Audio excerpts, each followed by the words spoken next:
Welcome to my class of today. Uh, we should be going to talk about Chapter 9, Business Cycles, Unemployment, and Inflation. And this class is an amazing class because we are going to analyze the business cycle. The first thing is to analyze the business cycle. Then, when we are going to talk about the business cycle, we should be talking about the peak, then the recession, and also we are going to talk about the the bottom of this recession, which is the through, and also we are just talking about this recuperation in our economy, which is about the expansion. So we have four phases, which is a peak when we have full employment, and we are going to see some recession when we are not going to see much employment, and we are seeing this type of contraction, and then we are going to the through, which is the most deepest part of the recession, and then we're going to see again more expansion again one more time. So expansion is related to growth.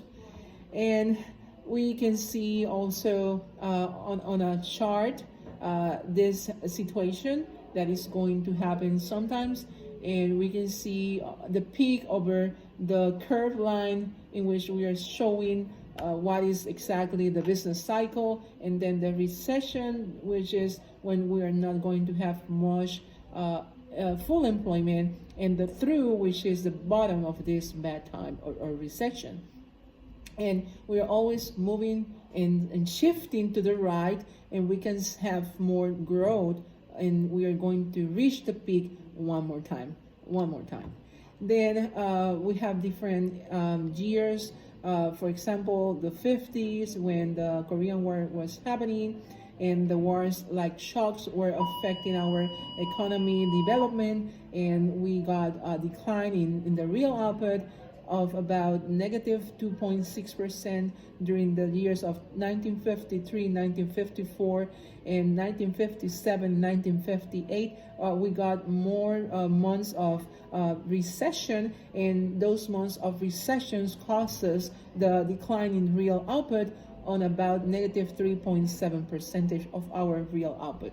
And so on, we can see over the 60s, different situations like wars and peace treaties and Cold War and all of that happening in Vietnam War, and our economy was going to be on another type of recession for over 10 months or 11 months or almost 60 months in other occasions, and we were losing our real output about negative 1.1 percentage or negative 0.2 percentage or negative 3.2 percentage, and so on, until our last and big recession, who was happening during the years of 2007, 2009, and we got 18 months of recession, which is 1 year and a half, and that was really deep and very difficult, and we got a negative 4.3 percentage of our decline in real output.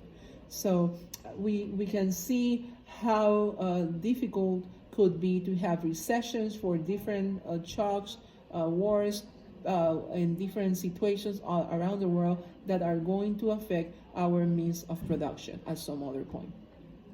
Then we have the business cycle conclusion, and we can talk about the fluctuations and the shocks. The shocks are unexpected events or situations that individuals and firms have trouble adjusting to them, and those things are coming unexpectedly. We can change those things. We have to get it along and to try to survive during those times. And then we have the sticky prices downwards, which means that if the total spending unexpectedly decreases and the firms cannot lower some prices, or those important prices for the most important things that the people wants to buy, so the firms will end up with selling fewer of those units of output because the prices are not the prices that the people wants to pay. And then we have some economic responses entails to the decrease in output or the decrease in unemployment. And we have all other causations, and we can talk about the irregular innovation, and the irregular innovation may trigger the new investments or consumption expanding mostly, but those things could be occurring irregularly and unexpectedly, and those things are going to contribute to the variability of our economic activity. And we have the productivity changes, and those changes in productivity may be related for some other reasons with some other causes, and those unexpected changes are going to be because the resource availability or the resource prices to be able to prepare some other kind of output or production, and those are going to change the other things like the technological advancements. And if we are not able and willing to have technological advancements, we are going to have more problems and we are not going to be competitive. And that is something that is happening at some point.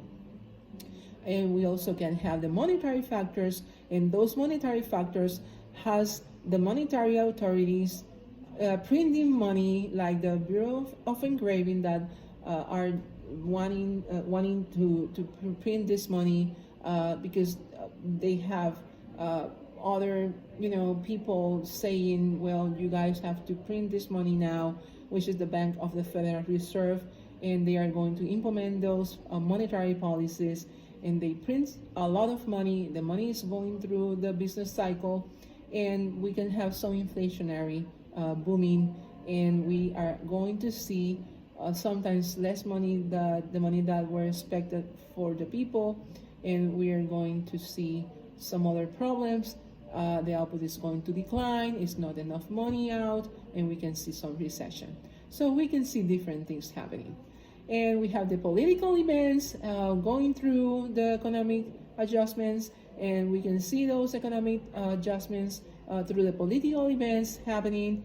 And for example, the peace treaties or the wars or some other constraints in our economic development.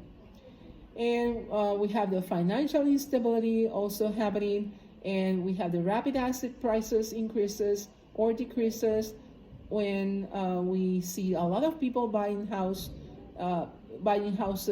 People are just going to make some businesses, and if we have a lot of people buying houses, of course we are going to have some more inflation because the law of demand and supply, this is stimulating the prices rising because people is going to buy more. It's more demand, and the more demand is going to trigger and to pull this reaction to see higher prices at some point. And we have the recession of 2007, and that was led by excessive money and overvalued real estate and unsustainable mortgage debt also. And that was happening during 2007 and 2009, unfortunately.